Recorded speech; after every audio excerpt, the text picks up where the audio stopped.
Good morning, Philippines. Sa masiglang umaga, bumangon ang dalagang si Hana Lee Morales mula sa kanyang pang-isahang higaan. Likas na sa kanya ang pagiging masayahin at positibo sa buhay. Hindi kailanman nawawala sa kanyang umaga ang pagbati sa sariling bansa, isang simpleng ritual na ginagawa niya araw-araw. Naniniwala kasi siyang ang masiglang simula ng araw ay nagbibigay ng magandang daloy hanggang sa pagtatapos nito. 25 taon na niyang ginagawa ito. Tapos siya ng kursong culinary arts, ngunit imbes na magtrabaho sa malalaking kumpanya ng pagkain o mga kilalang restaurant, mas pinili niyang tumulong sa kanilang maliit ngunit matagumpay na negosyo. Ang negosyo ay minanapa ng kanyang mga magulang mula sa kanyang lolo, isang purong Koreano na nagdala ng orihinal na lasa ng lutuing Koreano sa kanilang lugar. Sa ngayon, hindi lamang pinanatili ni Hana ang tradisyon ng kanilang negosyo, kundi marami na rin siyang naidagdag sa kanilang menu, mga pagkaing hinahanap-hanap ng kanilang mga suki. Pagkatapos mag-inat, binuksan niya ang bintana ng kanyang kwarto at hinayaang pumasok ang sariwang hangin. Ang ganda ng panahon ngayon, Lord. Sana dagsain kami ng mga customers, dasal niya habang magkadaop palad. Okay, trabaho na, masigla niyang sabi sa sarili. Pumasok siya sa banyo upang gawin ang kanyang morning routine. Matapos masigurong malinis at maayos na ang sarili, bumaba na siya upang salubungin ang kanyang pamilya. Good morning, Ma. Good morning, Pa. Good morning din sa'yo, bunso, masigla niyang bati habang papunta sa hapagkainan. Nandoon ang kanyang mga magulang at kapatid, naghahanda ng agahan. Nako, gising na ang magandang prinsesa namin. Good morning din sa'yo. Tara na't makakain na tayo. Weekend ngayon kaya't marami-rami ang customers panigurado. Sabado pa naman ngayon, sahod ng mga manggagawa. At syempre, kapag sahod, may manok na espesyal sa lamesa. Ani Maria Elena, ang kanyang ina, habang abala sa paghahanda ng pagkain. Ngiti lang ang tugon ni Hana sa kanyang ina bago naupo upang sumabay sa kanila. Saglit silang nagpasalamat sa biyayang pagkain bago nagsimula. Siya nga pala, anak, meron na palang nakabili sa malaking bahay dyan sa unahan natin. Binata raw at gwapo, pero ang kaso, ubod naman ng gaspang ang ugali, bungad ni Maria Elena habang nilalagyan ng pagkain ang plato ng anak. Saan mo naman nalaman ang chismis na yan, mahal? Tanong ni Antonio Reyes, ama ni Hana, na napapangiti na lang sa asawang mahilig makibalita kahit halos hindi naman ito nakakalabas dahil sa pagiging abala sa kanilang negosyo. Ang kanilang kainan, nakilala bilang ang manok ni Mr. Park, ay hindi kailanman pinalitan ng pangalan mula pa noong panahon ng kanyang lolo. Syempre, sa mga suki natin dito. Kainkwento nila sa akin kanina. Dinalhan daw nila ng pagkain bilang pag-welcome, pero hindi man lang daw kinuha.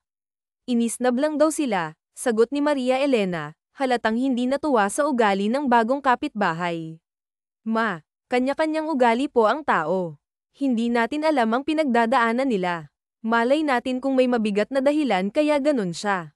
Huwag po tayong basta-basta humusga, paliwanag ni Hana, na hindi sanay manghusga ng tao sa unang tingin. Siya nga naman, mahal. Baka nga may pinagdadaanan lang, pagsang-ayon ni Antonio sa kanilang panganay. Habang nag-uusap, ramdamang masiglang umaga sa kanilang tahanan, ngunit sa likod ng mga ngiti at kwento, tila may paparating na bagong kabanata sa buhay ni Hana, isang kabanatang magdadala ng mga pagsubok, sorpresa, at hindi inaasahang koneksyon sa kanilang bagong kapitbahay. Judgmental ka na rin, Mama, katulad nila eh. Huwag ka na kasing nakikichismis, hindi kaya maganda, dagdag ni Lucas Ramirez, ang bunsong kapatid ni Yuna. Oo na, oo na. O shot, kumain na tayo dahil marami pa tayong gagawin, sagot na lamang ni Maria Elena, halatang sumuko na sa usapan. Akman na sanang susubo ang pamilya nang biglang bumukas ang pinto at pumasok si Chloe Martinez, ang matalik na kaibigan ni Yuna. Mayaman ang pamilya ni Chloe, ngunit mas pinipili niyang mamuhay ng simple. Palagi siyang pumupunta sa bahay nila Yuna upang makikain, lalo na't wala na siyang ina at gustong-gusto niya ang mga luto ng ina ng kaibigan. Good morning, Family Jimenez. Tada! May dala akong pagkain, masiglang bati ni Chloe habang pumwesto sa tabi ni Yuna. Good morning, my pretty best friend, dagdag niya sabay pisil sa mamula-mulang pisngi ng kaibigan. Lololo na yang pisngi ko sa'yo eh. Wala kang palya sa pagpisil, Reklamo ni Yuna habang tinatakpan ang pisngi. Sorry na. Ang lambot kasi kaya ang sarap pisilin, sagot ni Chloe, sabay ngiti. Binati rin siya ng pamilya ni Yuna. Si Lucas na mismo ang kumuha ng pinggan at kutsara para sa bisita ng kanyang ate.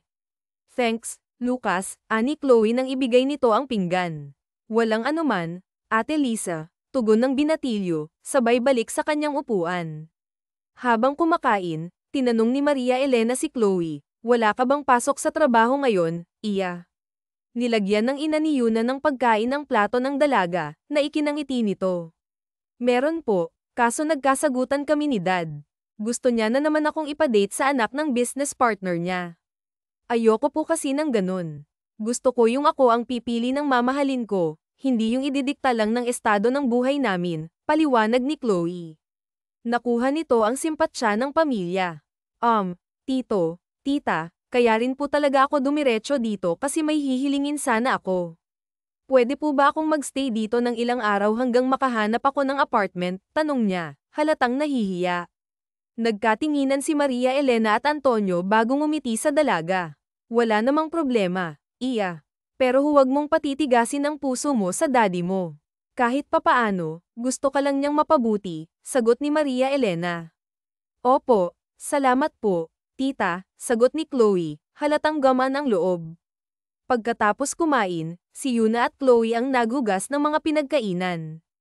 Habang nagpapatuyo ng plato si Chloe, napansin niya ang mga truck na nasa labas ng malaking bahay sa unahan. May mga truck na nasa labas noong malaking bahay dyan sa unahan. May nakabili na ba dun? Tanong ni Chloe habang nagpapatuyo ng mga plato.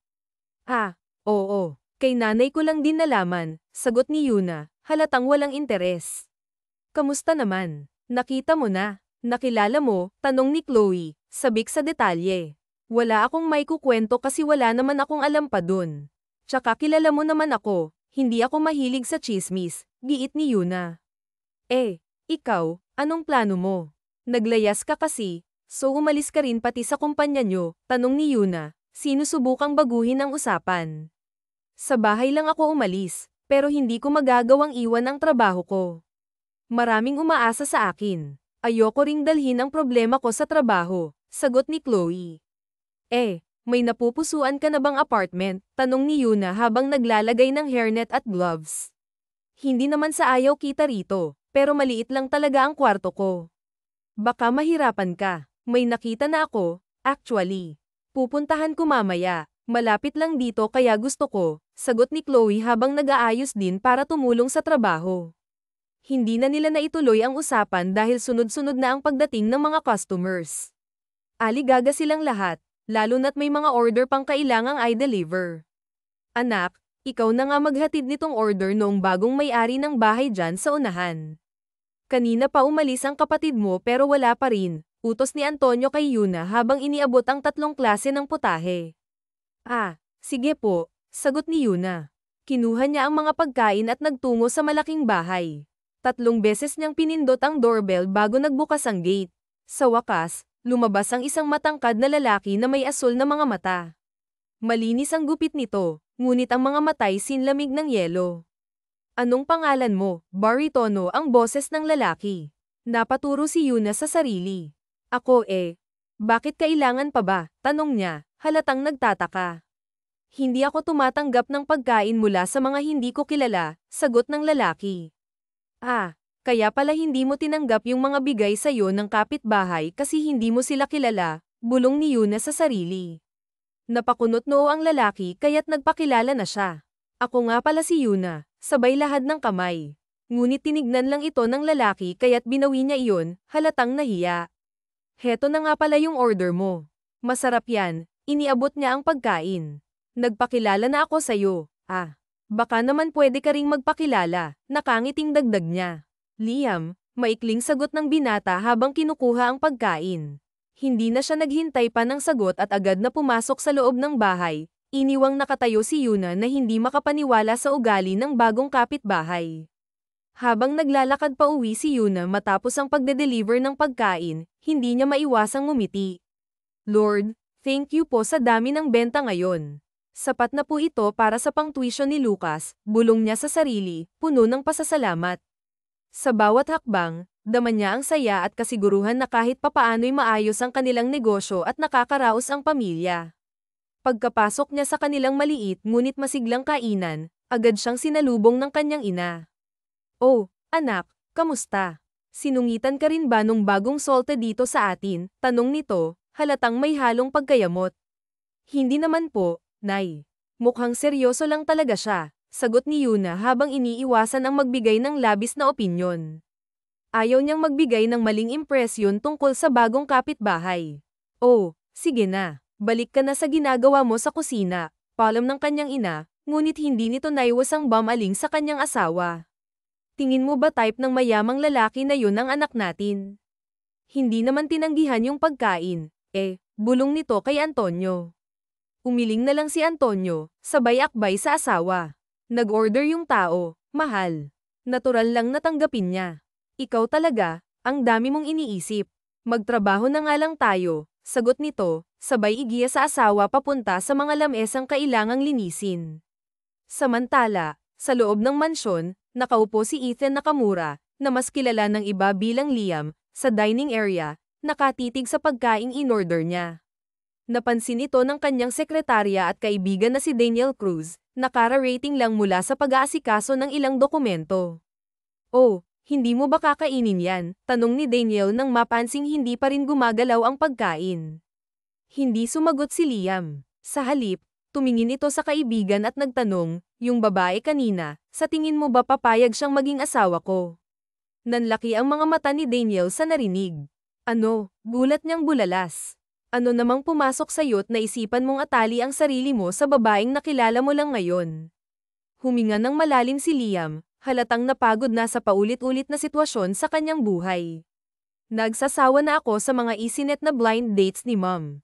Nauubos ang oras ko sa kanila, at hindi ko naman mapahindian dahil kilala mo naman si Ma'am, hindi siya pumapayag na hindi masunod ang gusto niya. I'm tired of it, kaya naisip kong kumuha ng babae na pwede kong bayaran upang maging asawa sa papel.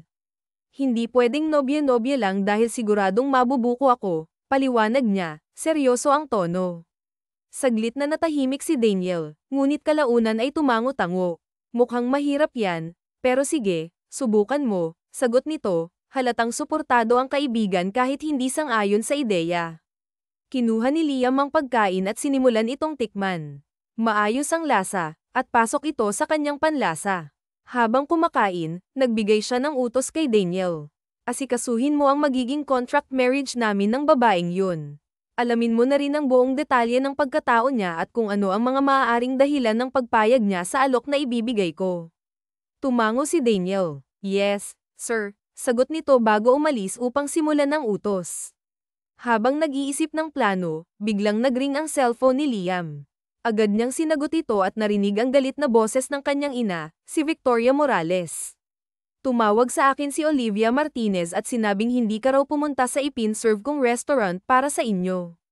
Ano bang kalokohan ito, Liam? Nag-usap tayo, hindi ba? Ano't hindi ka sumipot?" Galit na tanong ng ina, halatang hindi natuwa sa ginawa ng anak. Napabuntong hininga si Liam. "Ma'am, please, tama na sa mga pa-blind dates niyo. I'm so tired of your commands.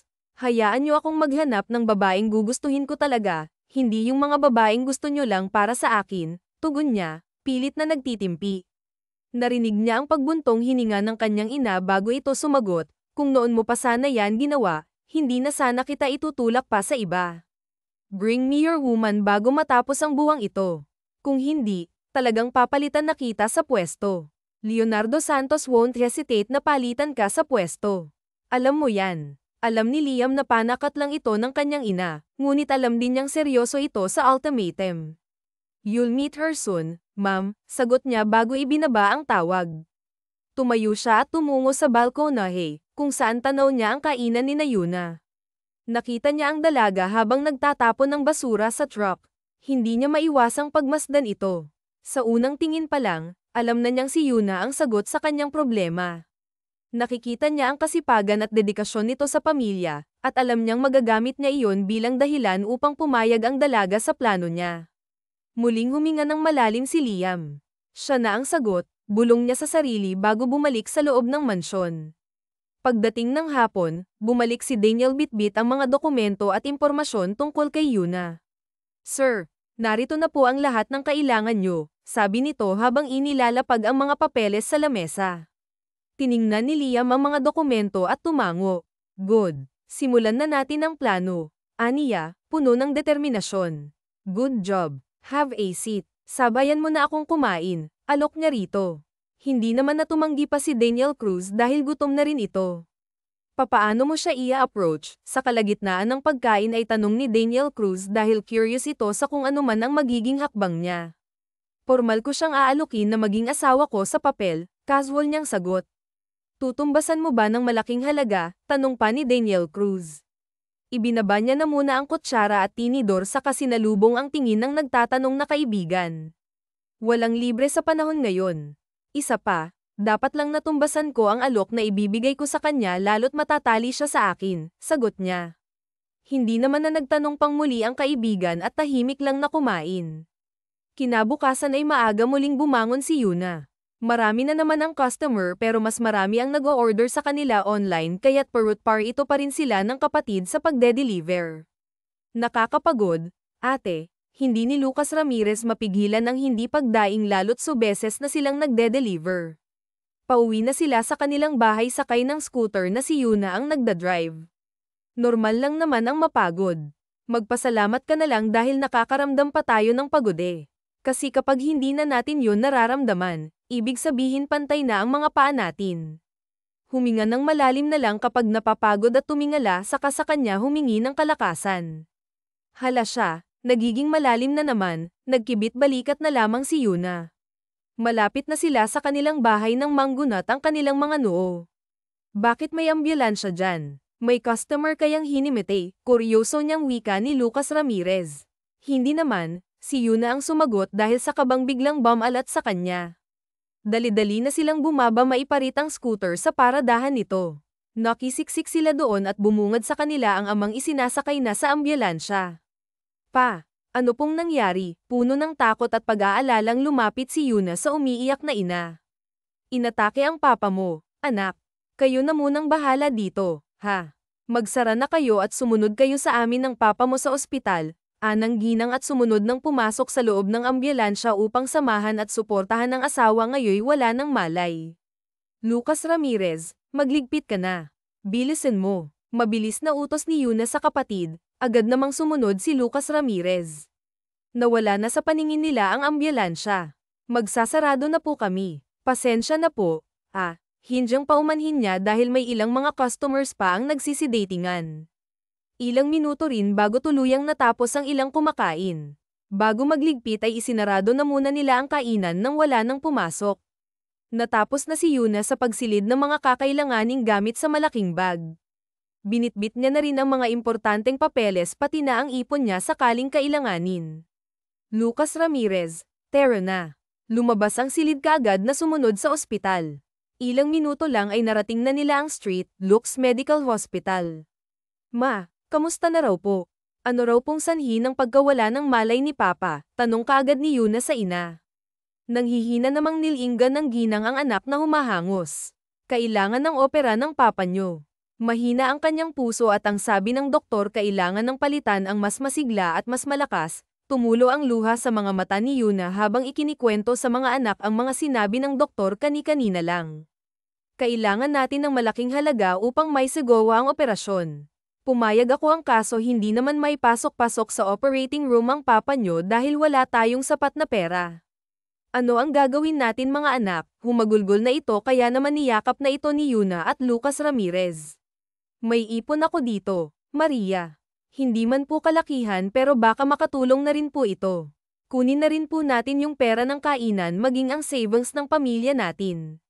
Hindi bale nang maubos tayo huwag lang tayong malagasan isang taong mahalaga sa atin, matatag na wika ni Yuna. Isabay nyo na rin po yung para sa tuwes ko, ate, question naman ni Lucas Ramirez. Ang kaso ay mariin yung tinutulan ni Yuna. Hindi Lucas Ramirez. Kailangan makabayad ka sa universidad nyo.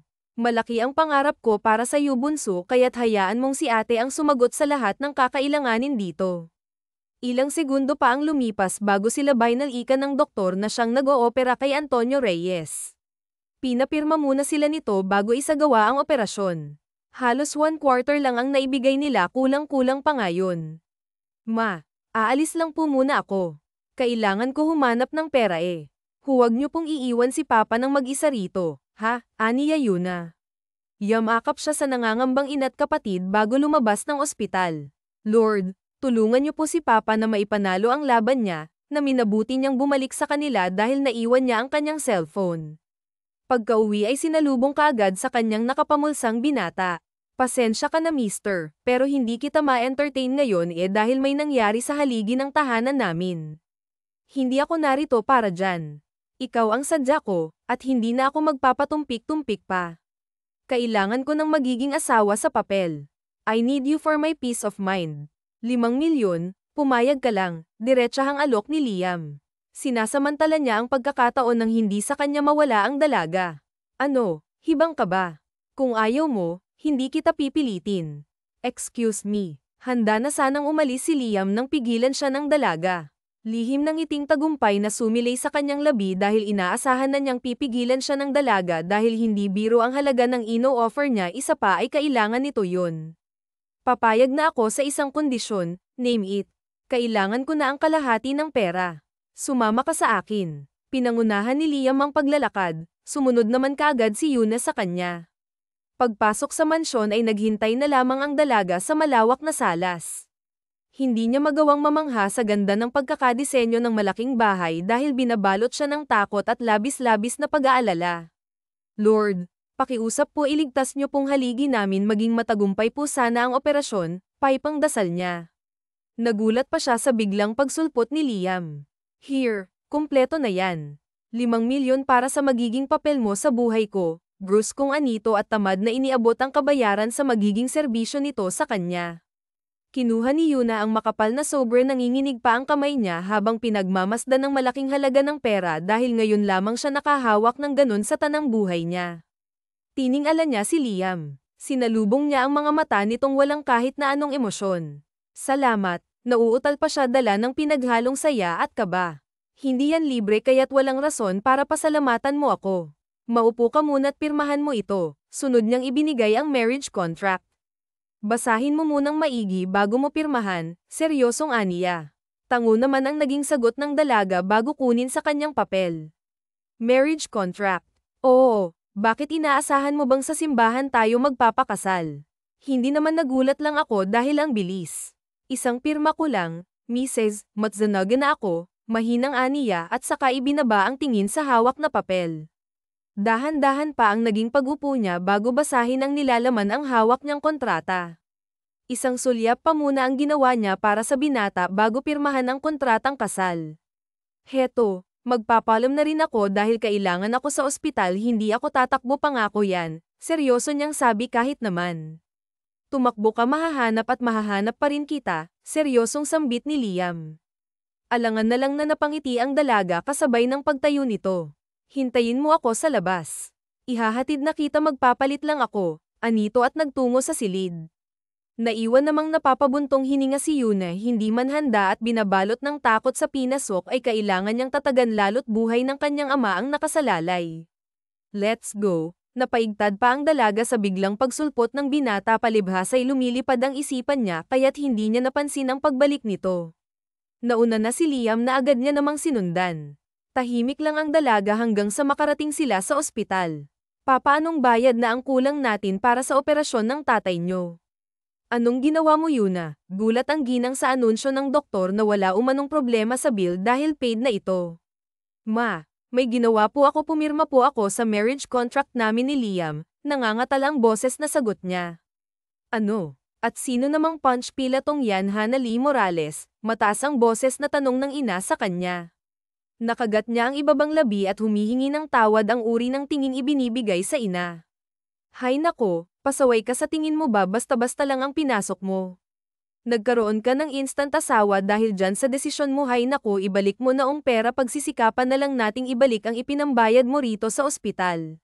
Ma, hindi po pwede putol niya, makukulong po ako kapag ginawa kong utos niyo, pasensya na po, pero mas importante sa akin si Itay, kaya sa kalayaan ko aarte lamang po ako, pagkatapos naman nito makakawala na ako Papaano kung mahulog ka roon? Papaano ka, Aber? Hindi naman po yun mangyayari, at papaano mo naman nasabi? Nakikita mo ba ang mangyayari? Hay, bahala ka. Matanda ka na, basta't huwag ko lang makikitang iiyak-iyak ka dahil ikaw lang ang nagmamahal. Anang ginang, kapag ko ay pumasok na sa Aiko kung saan naruroon ang asawa, pagbuga na lang ng hangin ang nagawa ni Yuna, minabuti niya nang lumabas dahil naghihintay sa kanya doon si Liam, may uusapan sila ng. Pagkatapos niyang magbayad sa ospital ay dadalhin siya nito sa mall para bilhan ng mga maayos sa damit. Kailangan pa ba akong ayusan? Maayos naman ako, nasa harap sila ng isang salon at sa totoo lang ay kanina pa siyang nangangalay dahil sa dami ng mga dresses at estelo na binili ni Liam para sa kanya. Hindi ka mukhang tao sa itsura mo, kailangang maayusan ka, seryoso lang na saad ni Liam, tsaka siya marahang tinulak papasok. Gawin niyong tao ang isang yan, utos nito sa babaeng staff ng salon.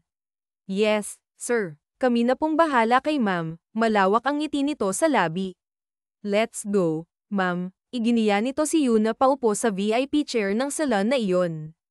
Kabi-kabilaan ang tumatrabaho sa kamay, paa, buhok, at sa mukha ni Yuna. Napapahikbi, tapos na. You look gorgeous, pumalakpak ang binabae matapos ang pag-aayos sa kanilang VIP client na si Yuna. Alang-ainang ngiti naman ang sumilay sa labi ng dalaga. Tikhim, iyon ang bruskong binatang nakasandal sa pader ng salon na yon. Saglit itong sinulyapan ng dalaga, kasunod ang pagsulyap nito sa suot na relos. Tayo na, Ryan. Maghahanap pa tayo ng isusuot mo para sa wedding photo, ni Liam, tsaka lumabas na kaagad namang sinundan ng dalaga. Bakit pa ba kailangan ng photo?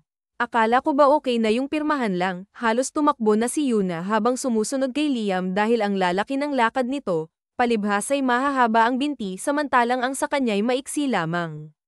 Saan ka nakakita ng mag-asawa na wala man lang wedding photo? Inis na turan nito, napapabakol naman tuloy ang mukha ng dalaga. Nakarating sila sa isang butik, pinagtulakan naman uli ng binata ang dalaga doon hanggang sa makapili. Okay, ma'am, sir, bibilang po ako ng 3. 1, 2, 3, smile, anang photographer. Namilog na lamang ang mga mata ni Yuna sa biglaang pagkabig sa kanya ni Liam at sa walang palom na pag-angkin nito sa birhin niyang mga labi. Perfect, paintay na lang, sir at ma'am, sa photos po ninyo, mga 2 to 3 minutes lang po ito. Malawak ang ngiti sa labi ng lalaki. Natuod ka na dyan. Huwag mong sabihin first kiss mo ako, casual lang na saad ni Liam, prente pa itong naupo sa upo ang naruroon. Sira ulo ka, first kiss ko talaga yun. Hay, buti sana kung sa taong gusto ko talaga nang galing yung unang halik ko kaso sayo pa. Salubong na salubong ang kilay ni Yuna. Wala naman kasi sa usapan nila kung ano pa mang liban sa pag-arte nila kapag nasa harap na sila ng mga magulang ng binata. You should thank me dahil expensive ang halik ko. Inaasam-asam to ng marami, mayabang na wika ni Liam. Hindi ko naman alam na may bagyo pala ngayon. Umabot ng signal number 5 ang bagyong Liam, napapapikit, tapos naman na ang kailangan nilang mga gawin doon. Nilinggan niya pa muna ang nasa likuran at nang masiguradong walang Liam na nakasunod ay kinuha niya ang cellphone sa sukbit na bag tsaka tinawagan ang ina. Ma, kamusta po? Successful, anak. Maghihintay na lamang tayo na magising ang papa mo. Salamat sa Diyos at salamat sa iyo, anak, mangiyak-ngiyak na imporma ng ina sa kanya. Galak niya namang sinapo ang dibdib. Akma pa lang sana siyang sisigat nang marinig ang papalapit na yabag. Sandali lang po muna ha. Pupunta na lang po ako dyan, may asasin lang po ako muna. Bye, ma. I love you po. Huwag niyo pong iiwan si Papa dyan ha. Hindi niya na hinintay na makasagot pa ang ina, basta niya na lang ibinaba ang tawag tsaka iyon ibinalik sa bag at pilit ang ngiting hinarap ang binata. Early in the morning ay kailangan nating bumiyahe pa Maynila. Mom wants to meet you as usap. Ha, pero bakit naman ang aga? Hindi pa ako pwedeng umalis, hindi na natuloy ang dapat pa niyang sasabihin nang idikit ni Liam ang hintuturo sa kanyang labi. Inis niya na lang na inalis ang daliri nito tsaka pinahid ang labi ng sariling palad. You just need to stand by my side and pretend that you and I are deadly in love, that's it.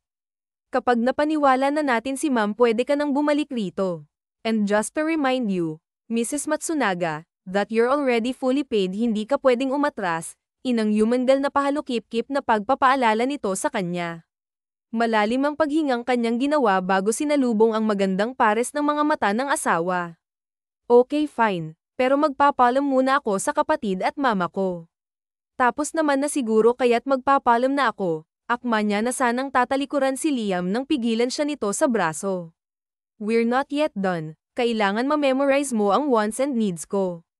Hindi ka po pwedeng humarap kay ma'am na strangers tayo. You're not using your brain, naiiling nitong sabi. Umawang naman ang labi ni Yuna. Nainis siya kaya't pinamuangan niya si Liam. FYI ha, ginagamit ko ang utak ko, ikaw yata yung hindi eh. At saka kahit yata wala ng rehearsal ay nakabisa ko na kaagad ang ugali mo. Hambog ka, demanding at maangin, napapalatak na saad ng dalaga dala ng inis. Did anyone tells you that you look like a tiny little dragon? Naiinis sa saad ni Liam. Naaliw siyang bigla sa tabol ng dila ng asawa. Mukhang hindi na magiging boring ang buhay niya. Che, kinalkal ni Yuna ang bag saka ibinigay ang piso kay Liam. Ohan piso, kausapin mo ang tsaka tuluyang nagsya palayo. Wala siyang oras para makipagbardagulan sa lalaki. Gusto niyang ubusin ang oras sa araw na ito kasama ang pamilya bago man lang pumunta ng Maynila. Naiiling na lang na sinundan ni Liam ang tingin ng papalayong asawa. She's cute daw na atinig niya at maganda rin ha damat Daniel Cruz. Gulat ang naging reaksyon niya dahil sa bilang pagsulpot ng kaibigan. Sir Secretary, you finally found your Maria Clara 2024. Ira nice choice Sir Lea Matsunaga, tatango-tanggang komento ni Daniel Cruz. Oh come on, shut up. I'm just using her nang matahimik na si Mom, mariing wika niya at saka naglakad patungo sa nakapark na sasakyan. Sumunod naman kaagad sa kanya si Daniel Cruz dahil makikisabay na ito for now. E papaano kapag nahulog ka kay Mrs. Little Tiny Dragon? Patuloy pa rin ni Daniel Cruz walang planong tantanan ng kaibigan. Wala naman sila sa trabaho kaya't malakas ang loob na usisain ng kaibigan. None of your business Daniel Cruz, iritadong sabi ni Liam tsaka binuksan ang radyo ng sasakyan at malakas yung pinatugtog. Natatawa na lang ang kaibigang nasa tabi habang siya iiling-iling. Sa kabilang banda, nangingiwi si Chloe Martinez matapos ditong ikwento ni Yuna ang lahat ng mga nangyari. Sure ka na ba talaga dyan? Wala nang atrasan yan, B. Wala na akong choice, Lisa. Alangan namang hayaan ko lang si Papa na maghirap sa ospital, hindi kaya na konsensya ko yun kaya ako na mismo nagdesisyon ora mismo. E papano kapag na-inlove ka roon? Ano ka? Makakaya mo ba na kapag tapos na siyang gamitin ka basta ka na lang niyang itatapon? Hindi ako mahuhulog, trabaho ang palagi kong iisipin, hindi ko kailanman paiiralin ang puso ko, matatag niyang sabi at saka isinilid sa bag ang mga gamit na binili para sa kanya ni Liam. Rinig niya ang pagbuga ni Lisa ng hangin. Alam niya namang nag-aalala lang ito ngunit kahit ano pang advice ay hindi na magbabago pa ang desisyong ginawa niya, magiging asawa siya ni Liam upang maging maayos ang buhay nila ng kanilang pamilya lalo na ng kanyang ama. Dumating ang umaga kung kailan sila aalis. Nagpaalam na si Yuna sa kapatid pati na sa kaibigan. Hey, kanina ka pang tahimik puno ni Liam. Kasalukuyan silang patungo ng Maynila si Daniel Cruz ang kanilang driver na pasimpleng sumusulyap at nakikinig sa kanila. Ni-ready ko lang ang sarili ko, tipid niyang sagot. Ready para saan? Kunot noong tanong nito. Taimtim na akong humihingi ng tawad sa kanya dahil magsisinungaling ako sa unang pagkakataon. Para naman maging sulit ang perang binayad mo. Sana lang pagtapos nito tantanan mo na ako, seryosong anya at saka itinoon ng mga mata sa labas ng bintana ng sasakyan. Hindi naman na umimik pa ang binata. Nagkatinginan pa ito at ang binatang nagmamaneho sa salamin ng sasakyan bago niya ipinikit ang mga mata. Hapon na rin nang makarating sila ng Maynila, isang mahigpit na yakap ang isinalubong ni Doña Victoria Morales sa nag-iisang anak at sa dalagang kasama nito. Glad to finally meet you, Iya. Iginiya ni Victoria Morales ang kinagigiliwang daughter-in-law sa malawak na living room ng mansyon upang doon ay maupo. Matagal ko nang inaasam ang isang katulad mo, Iya. Huwag ka sanang magsasawa sa anak ko ha, bigyan niyo kaagad ako ng apo, nangingiting saad nito lihim namang naumid si Yuna habang si Daniel Cruz ay ngingiti-ngiti samantalang si Liam ay prente lang na naupo sa tabi ng asawa. We're still enjoying our married life without a kiddo, Mom, Saad ni Liam hindi masasabing pamilya kung wala kayong anak. Ano ka ba naman, at saka pwede nyo na rin namang i-enjoy ang buhay mag-asawa nyo kahit may anak na kayo. Nandito ako. Ako ang mag-aalaga sa apo ko habang kayo naman ay bahala na sa mga gusto nyong gawin, pahayag ni Victoria Morales. Gusto ko ng apo, abay kay laki-laki ng bahay natin kapag wala kayo ay ako lang ang naiiwan kasama ang mga kasambahay na lulungkot ako't naiinggit na ako sa mga amigas ko na meron ng mga apo sa aming tatlo ako na lang ang walang apo abay huwag mo namang ipagkaitong sa akin Liam, dagdag pa nito. Nahilat na lang ni Liam ang sentido habang si Yunay alang-ang umiti. We work on it, Mom, honest ni Liam. Pinandilitan naman siya ni Yuna dahil wala naman yung sa usapan nila. You're my wife, walang tono na pagpapaalala ni Liam sa asawa. Mas lalo namang lumaki ang mga mata ni Yuna, umangat pa ang sulok ng kanyang labi at nagbabantang nag-iwan ng tingin bago ibalik sa sopistikadang ginang. Huwag niyong tagalan, ginagap ni Victoria Morales ang kanyang kamay tsaka yung marahang hinaplos at pinisil-pisil. Susubukan po namin tita na makabuo po agad, kabado pang sambit niya. It's mommy not tita, pagtatama nito sa kanya she genuinely smiled.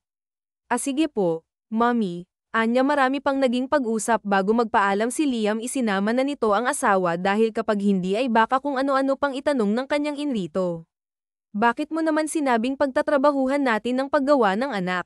Sira ulo ka ba wala sa usapan yun na naniwala nga sa kontrata iiwan kita dito mismo kapag ipinilit mo mga sinasabi mo kanina, hindi niya na kayang pigilan pa ang inis na sa ground floor sila ng kumpanya kung saan si Liam ang CEO. Mariing naipikit ni Liam ang mga mata bago hinarap si Yuna. Let me just remind you that your job is to obey me nasa kontrata natin na kailangan mong mapaniwala si ma'am, unang subok mo palang nagrereklamo ka na, inis na turan niya. Hindi sa nagrereklamo ako ang sakin lang naman Mr. Liam umaasa na sa atin ng nanay mo paano pala yun naasa lang siya sa wala what do you want to do? Natural lang hilingin nyo ni mommy, mag-asawa tayo ba sa papel pagtatama niya sumabay ka na lang sa agos yun lang, at tumalikod na si Liam tsaka nagmarcha palayo sa natangga na lang na asawa. Problema and bipolar ba yang amo mo? Tanong niya kay Tay na nasa likod niya. Yeah. Tipid lang itong sagot tsaka sumunod na kay Liam mag-amang talaga na isatinig niya na lang tsaka sumunod na sa dalawa. Pagpasok sa opisina ay prente lang na naupo sa isang L-shaped sofa si Yuna tahimik na inililibot ang mga mata sa paligid ng malawak at magarang opisina ng CEO. Eyes on me, wife, mapagang utos ni Liam sa kanya. Umawang naman ang labi niya nang sa pagtingin niya rito ay nakatitig na ito sa kanya na ituro niya pa ang sarili. Bakit naman kita titignan at saka wala ang mommy mo para umaarte tayo, nagtatakang saad niya. Kailangan sanayin kita, hindi pwede na para tayong estranghero sa isa't isa. Use your brain, masungit na paliwanag nito sa kanya. Oo na ano naman palang itatawag ko sa'yo, tanong niya. Bahala ka, sagot nito saka ibinalik ang atensyon sa mga pinipirmahan saglit namang nag-isip si Yuna HBY, niyang ikinatigil ni Liam na bitin pang pagpirma nito matapos niyang sabihin iyon. Okay naman na siguro yun, ano, tanong niya. Tumikim si Liam matipid lang na tumango sa kanya. Natapos ng maghapon pinona ni Liam si Daniel Cruz habang sila ni Yune huminto sa isang kanto kung saan merong nagtitinda ng mga tusok-tusok. Anong gagawin natin dito? Salubong ang kilay at halos hindi may pinta ang mukha ni Liam na ang sabihin iyon na nahuminto sila sa harapan ang nagtitinda ng mga tusok-tusok. Ano pa ba di bibili niyang mga tusok-tusok na yan masarap na mura pa halik baba tayo ililibre kita ng lumamig naman niyang ulo mo na palagi na lang mainit. Magiliw niyang sa tsaka pinangunahan ang pagbaba umikot siya at kinatok ang bintana ng kotse. Tara na, aya niya rito napipilitan na lang na bumaba si Liam at nagpahila na lang sa asawa. Anong gusto mong kainin? Tanong niya kumuha siya ng 2 lagayan at pantusok. Malinis ba yung mga yan? Mahinang tanong ni Liam sa kanya. Syempre naman, bata pa lang ako kumakain na ako ng mga ganito kita mo naman healthy ako walang kahit na anong sakit kaya relax di ka magkakdayara dito, kumpiyansa niya yung sabi. Sandali ha, ako na lang ang kukuha ng mga kakainin mo para sa'yo lahat na lang para matikman mo lahat, ngiti niyang sabi at saka kumuha na ng kwek-kwek, kikiam, at iba pa. Oh, heto, tikman mo. Promise, masarap yan, inilapit niya sa bibig ni Liam ang itinusok na kwek-kwek. Ang kaso, tiningnan lang nitong ipinapatay niyang pagkain. Anong pagkain ba ito? Iwing tanong ni Liam sa kanya. Maliit siyang natawa. Kwek-kwek. Hay nako, palibhasa anak mayaman ka eh. O ayan, tikman mo. Mas inilapit niya pang tinusok na kwek-kwek sa bibig ni Liam. Alangan na lang itong umangat nang may subo yun, ay atat na naghintay sa magiging reaksyon nito si Yuna. Anong lasa? Masarap hindi ba? Yeah, napapatango ang sagot ni Liam. Sabi sa'yo eh. Oh, ito pa, sunod niyang ipinakain na ang kikiam. Natatawa na lang siya dahil halos ubusin din itong paninda ng Alena. Kasi simula pa lang magluto tsaka lang sila doon umalis ng mabusog at mag-abot ng 5,000 si Liam sa nagagalak na alay. I didn't expect na masarap pala ang mga pagkaing tusok-tusok lalo na yung kulay orange. What do you call that thing again? Kwek-kwek, itlog ng pugo ang nasa loob ng orange na harina. Yung orange na yun, food color lang yun, natatawang paliwanag niya. Tatango-tango naman si Liam. May nadaanan pa silang nagtitinda ng dirty ice cream kaya't bumili na rin sila doon. Dapat ay treat ni Yuna ang kaso si Liam palagi siyang inuunahan sa pag-abot ng bayad. Nag-enjoy ako. Thanks, wife. Ginulo ni Liam ang kanyang buhok nang nasa harapan na sila ng mansyon. Nasa loob pa rin sila ng sasakyan at hindi pa bumababa. Maliit na bagay, ngiting-a niya. Labas na siguro tayo. Yeah. Nakamo na lang ni Liam ang batok ng mapagtantong napako ng ilang minuto ang mga mata niya sa maamong mukha ng asawa. Nauna na itong bumaba. Sumunod na lang siya't nang makalapit dito'y kinabit niya ito. Hindi naman nagprotesta si Yuna lalo't pababa ng hagdan si Victoria Morales. Ang saya niyo ah. May nangyari ba? Malisyosang tanong ni Victoria Morales sa dalawa. Natawa ito ng kamyot ng anak ang kilay. Oh, sorry. Atet lang talaga ako. By the way, kumain na ba kayo? Tanong nito. Kapwa nagkatinginan na naman sila Liam at Yuna. Yes, kumain na kami sa labas, ma'am. Medyo napagod nga kami kaya't magpapalam na kami. Hindi na ni Liam hinintay na makasagot pa ang ina dahil sigurado niyang hahaba pa ang usapan. Hinailan niya na si Yuna patungo sa kanyang silid. Naiwan namang nakangiti si Victoria Morales. Itinaas nito ang hawak na cellphone tsaka kinontak ang mga amiga upang ikwento ang masayang balita patungkol sa kanyang panganay. Dito ako matutulog, kamot ulong tanong ni Yuna pagkarating nila sa kwarto ni Liam. Inilibot niya pa ang mga mata sa kwarto nito na kasing laki na halos ang bahay nila, ang laki at ang aliwales. Yes, mag-asawa tayo sa papel hindi ba? But don't worry dahil hindi tayo magtatabi. Doon ka sa sofa, turo nito sa sofa na nasa gitna. Ah, okay. Tumango na lang siya at agad nang nagpunta sa sofa na itinuro ni Liam. Kung tutuusin ay malaki na ang sofa para sa kanya kaya't magiging komportable ang tulog niya ang kaso ng saktong paghiga niya ay bigla namang kumatok ang ina ni Liam kaya't siya'y dali-daling lumipat sa kama. Andyan yung mommy mo, impit niyang sabi ng kalabitin si Liam na nakasandal sa headboard ng kama habang may hawak na makapal na libro. Alam mo pala eh, sumagot ka, no need to do that. Papasok siya rito para tingnan tayo. Kaya mas maijing yamakap ka sa akin at umaaktong tulog. Kampante lang nasad ni Liam maangal pa sana siya nang biglang marinig ang pagbukas ng pinto kaya't mabilis siyang yamakap kay Liam tsaka umaktong tulog lihim na lang na napangiti ang lalaki dahil pilit na pilit ang pagkakapikit ng mga mata ni Yuna. Mukhang napagod ang asawa mo dahil nakatulog agad ah. Sayang naman aayain ko sanang mag-usap kami, nakanguso nitong sabi. Mom, it's late, matulog na rin kayo. Please lock the door before you leave. Seryoso niya lang nasabi iba naman ang naging kahulugan nun kay Victoria Morales kaya't agad-agad na tumango. Okay. Good night my dear and handsome na anak. Kumaway-kaway na ito at malalaki ang hakbang na lumabas ngunit bago lumabas ay nginitian pa nito ang anak tsaka inilad kay pinto. Naiiling na lang si Liam, Mommy is gone. Pwede ka nang magmulat ng mga mata mo, anya. Mabilis namang nagmulat si Yuna at animoy na kuryente nang kumalas siya. Sorry, hindyang paumanhin ni Yuna nang makababa ng kama. No need. Take a rest, wife. Thank you. Habi pagkasabi no'y nakagat niya ang ibabang labi at mabilis na bumalik sa sofa pa siya ka doon pilit na ipinagpapauna parrot par itong CEO ng isang malaking kumpanya ng Asya kinaumagahan ay naunang bumangon si Yuna.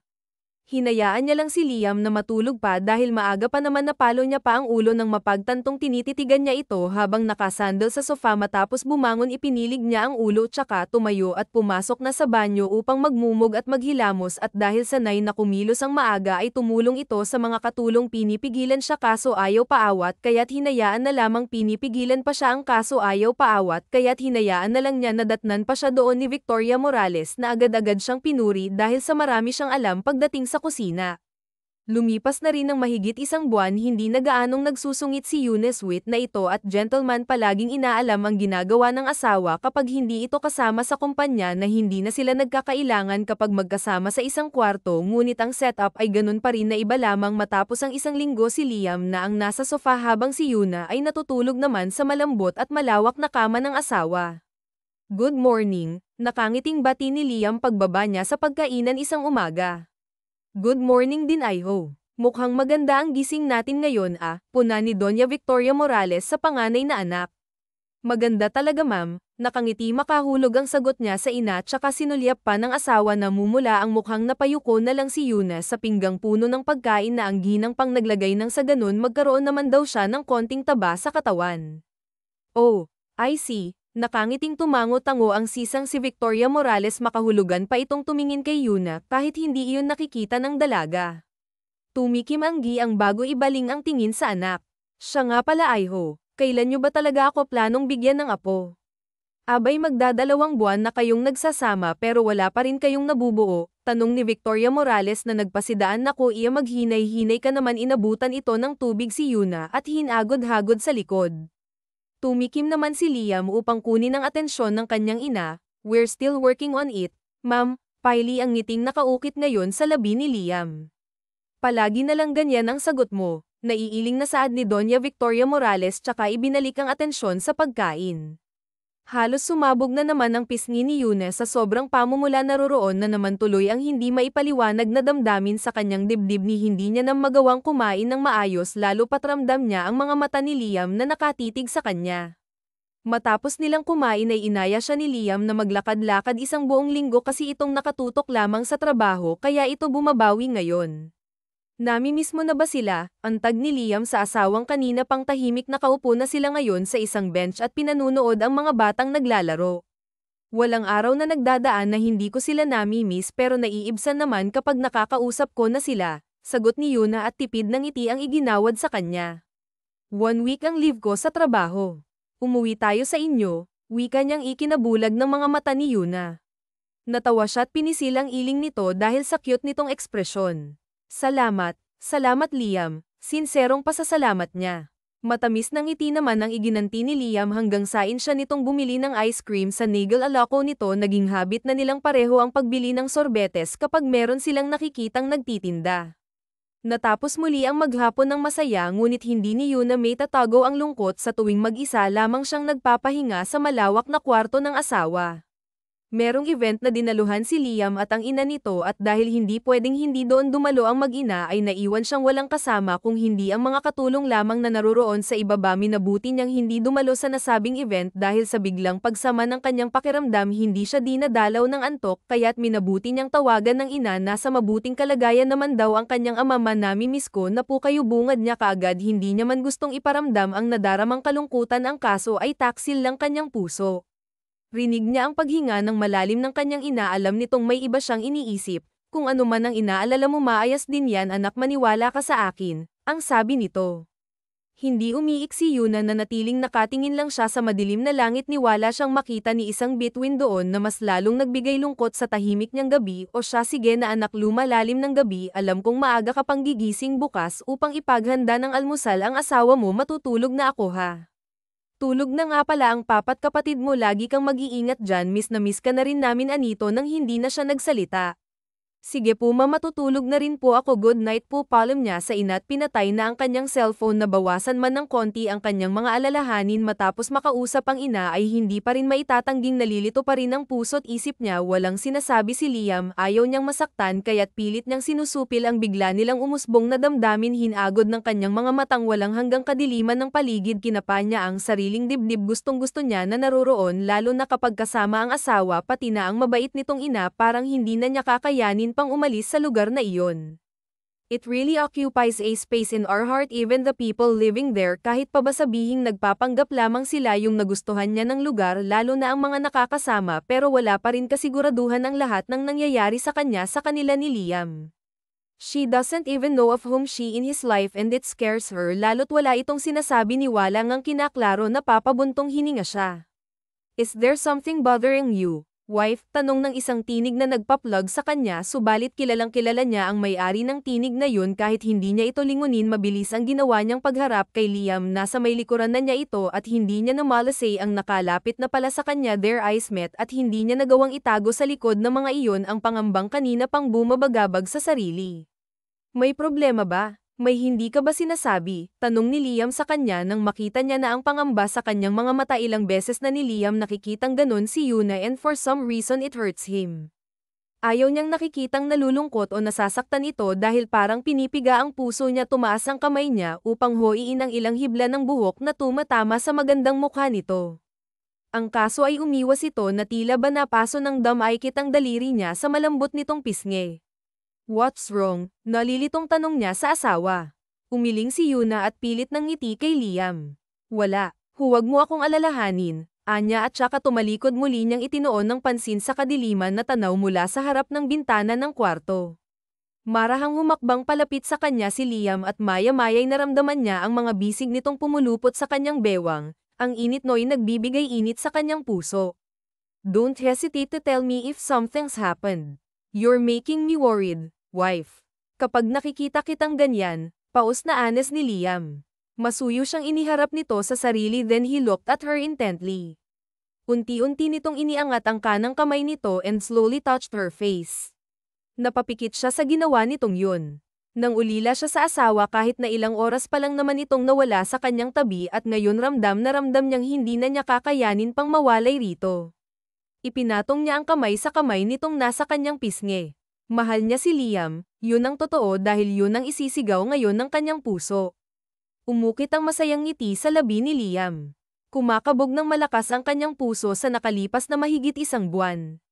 The two of them were in good terms, ni hindi si Yuna nagtatanong kung ano na ba sila, kung nagpapanggap pa rin ba o nagmamahalan na, but he know exactly what she feels at kailangan na niyang linawin dito ang lahat, pati na ang kanyang tunay na nararamdaman. Nang nasa event siya kanina ay tanging si Yuna lang ang tumatakbo sa isip niya, ni hindi man lang ito naalis ni isang segundo sa isipan niya. Naroroon ang presensya niya, ngunit ang isip niya nasa asawa, and this never happened to him before. Ni hindi siya excited umuwi, ngunit nang dumating si Yuna halos ilagay niya na sa dapat na oras ng uwian ang kamay ng orasan. Gustong-gusto niya nang matapos kaagad ang trabaho para makauwi na at para makita ito, because every time he sees her para bang wala na siyang dapat pang ikabahala pa, nawawala ang lahat ng isipin sa trabaho. Binigyan nito ng kulay ang mapanglo niyang buhay. She makes him smile just by thinking of her. She makes him worried and even makes him miss her terribly, at pakiramdam niya mababaliw siya kapag hindi niya ito nakita. She changed him completely in a different way. Pilit niyang kinakapa ang sariling damdamin until he found out the answer. He's in love with her. He's in love with her wife, and he will go crazy if she can't be with her forever. Tinitigan niya ang nangungusap nitong mga mata, tila naman hinihigop noon ang kanyang sarili palapit dito. Unti-unti niyang ibinaba ang sariling ulo at dahan-daang inangkin ang mga labi nito, and just like before nung hagkan niya ito sa photoshoot nila, nawawala siya sa katinoan sa tuwing matitikman niyang matatamis na labi ng asawa. Naramdaman niyang natigilan ito bahagya hanggang sa maya-maya pa ay tumutugon na rin ito, ipinulupot nito ang mga braso sa kanyang batok, and he responded with his kisses with the same intensity. Napaungol si Liam sa ginawa nitong yun. Maingat niya itong binuhat at marahang dinala sa malambot niyang kama. Nang makarating doon ay marahan niya itong ibinaba sa kanyang kama, bahagya niyang inilayo ang ulo rito and looked into her eyes. Halo-halong damdamin ang nababasa niya roon, but the desire she felt was so powerful. Marahan niyang pinaraan ng daliri ang gilid ng mukha nito. Tell me to stop, wife, paus niyang sambit habang pinapasadahan ang daliring mapupulang labi ng asawa. Unti-unti nang tinutupok ng apoy ang buo niyang pagkatao, at anumang sandali ay hindi na niya mapipigilan pa ang sarili, but Yuna doesn't have the power to do that. Instead, she slowly closed her eyes and pulled him closer. Handa na siyang ibigay ang sarili dito, mahal niya ito at wala siyang pagsisisihan. And the next thing he knew she quickly claimed his lips and gave them soft little bites in between sucking. Malakas siyang napaungol sa ginawa nitong yun, ang natitirang katinoan sa isipan niya naglahong lahat. Thank you for trusting me, wife. I love you, mga salitang nagbigay init sa sulok ng mga mata ni Yuna. Matagal niyang inasam ang mga salitang yun mula sa iniibig na lalaki. I love you too, Liam. Yamakap siya sa asawa at isiniksik ang sarili dito, hinagkanhagan siya nito sa hanggang sa nakatulugan na niya ang masayang sandaling yun. Kinabukasan ay mararahas at halikang nagpangiti sa nagising na si Yuna. Dahan-dahan niyang iminulat ang mga mata upang tignan ng balto ng gwapong asawa, hinaplos nito ang kanyang pisngi tsaka matamis sa kanyang umiti. Good morning, my beautiful wife, masuyo at puno ng lamang nabati ni Liam sa kanya. Pagkatapos ay ginawaran siya ng mabilis ngunit matamis na halik sa labi. Good morning din, HBY, na mamaos na bati niya rin sa asawa then looked outside the glass door. What time is it? Tanong niya nang muli itong sulyapan, hindi ito sumagot abala sa ginagawa nito sa katawan niya. He's running his fingers smoothly on her shoulder blades na nagpapatindi ng kanyang mga balahibo at nang hindi na ito nakatiis isang mabilis na halikang iginawad ni Turon na nasundan pa ulit. Liam, nakikiliti, saway nito pero ang asawa wala yatang balak tumigil. I'm so addicted with your smell, wife, paus niyang sabi sa pagitan ng kanilang matatamis na halik. I'm sorry but I can't stop myself right now. Namumungay ang mga matang paghingi ni Liam sa kanya ng paumanhin then he bent his head and claimed her lips again. Hindi rin naman kita pipigilan anuna sa sarili because she was also too addicted to his other half kaya't nagpatangay na lang siya at buong pusong ibinigay muli ang sarili at sa muli ay muli siyang dinala nito sa dako paroon and this time it was less painful than she expected. Mabilis na nakapag-adjust ang katawan niya sa mga pananalaki ng mahal niyang asawa. Ilang beses pa ba nilang ginawa yun hindi niya na alam ni hindi niya na nabilang. They didn't stop until both of them became restless at hanggang sa makatulog siyang muli. Nang magising siya ay tirik na ang araw at wala na si Liam sa tabi niya. Mabilis siyang bumangon kahit medyo mabigat pa ang kanyang pakiramdam, nagtataka pa siya nang makitang nakasuot na siya muli ng underwear niya na pangiti siya may pagkabusog man ng asawa pero para sa kanya ito pa rin ang pinaka-gentleman na taong nakilala niya.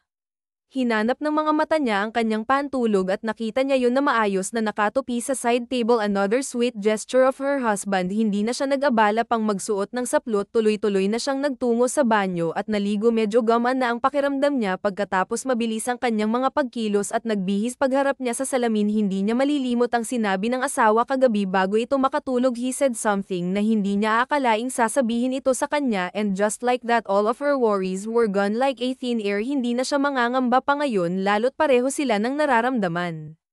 Painis niya ang buhok at isinot ang sapin sa paa bago bumaba. Wala siyang nadatnan doon kundi ang mga katulong. Gusto niyang umuwi ngayon. Hindi niya makontak si Liam marahil ay nasa tasinasad nitong palaging ay silent ang cellphone kapag may sinasarado proposal sa isang kliyente. Ang glowing naman natin ngayon, yun ang unang bungad ni Chloe Martinez.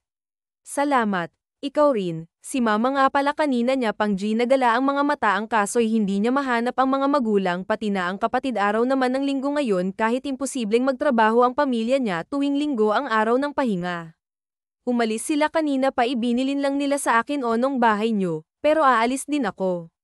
Siya nga pala ang kinahuhumalingan mo nagpapabalik-balik dito palagi kang hinahanap hindi ko naman masabi kung nasan ka at baka maabo ko kayo. Ang sabi nung pumunta dito kanina babalik at baka daw umuwi ka. Oh, speaking of the devil andito na siya. Dahan-dahan siyang napalingon nang ininuso ni Lisa ang lalaking nasa kanyang likuran, hindi na siya nagtataka kung bakit wala na yung pinaghalong excitement at kaba kapag nakikita ang unang minahal dahil naibalang niya na ang buong atensyon sa asawa. Yuna, lumapit ito't mahigpit siyang niyakap. Saan ka ba nagpupunta? Alalang-alala na ako sa'yo. Ako lang na lang isuyurin ko ang buong lungsod natin. Mahanap ka lang, huwag ka nang aalis please. John Rick, sinikap niyang kumawala sa mahigpit na yakap nito. Baka kung anong isipin ni Nicole at isa pa may asawa. Get your hands off my wife if you want to stay alive. Nagbabantang saad ng lalaki ngayon nagpapabili sa tibok ng puso ni Yuna. Liam, mahina niyang sambit kumawala siya kay John Rick upang harapin ang asawa. Nangilid ang luha sa kanyang mga mata sa pangambang baka kung anong isipin sa kanya ng asawa ngunit lahat ay naglaho nang lumapit ito kasabay ng pagkabig sa kanya at pagdampi ng marahang halik sa kanyang noo.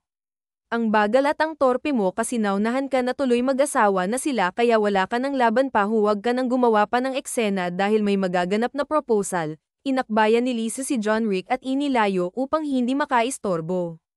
Kumalas si Liam at unti-unting lumuhad, nagsilabasan na rin ang kanilang mga magulang na salon na lamang niyon ang bibig nang mabasa ang mga nakasulat na "Will you marry me" sa damit na suot ng kanilang mga pamilya at malapit na kaibigan. Hana Lee Morales Matsunaga, be with me until our last breath, samahan mo akong tumanda, be with me forever. For the first time ay naging emosyonal ang isang bruskong CEO na kilala sa pagiging malamig at istriktong boss.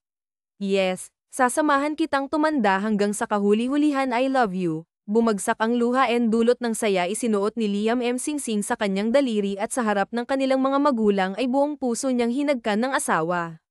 Kuya, tama na yan, gutom na kami kanina ka pa dyan. Aba, hindi naman pagkain yang labi ng sister-in-law ko. Hindi na nakapagpigil pa si Leonardo Santos, nagraragas ang pinutol ng dalawa dahil kanina pang nagwawala ang tiyo nito. Istorbo sambit na lamang ni Liam nang pakawalan ang labi ng asawa.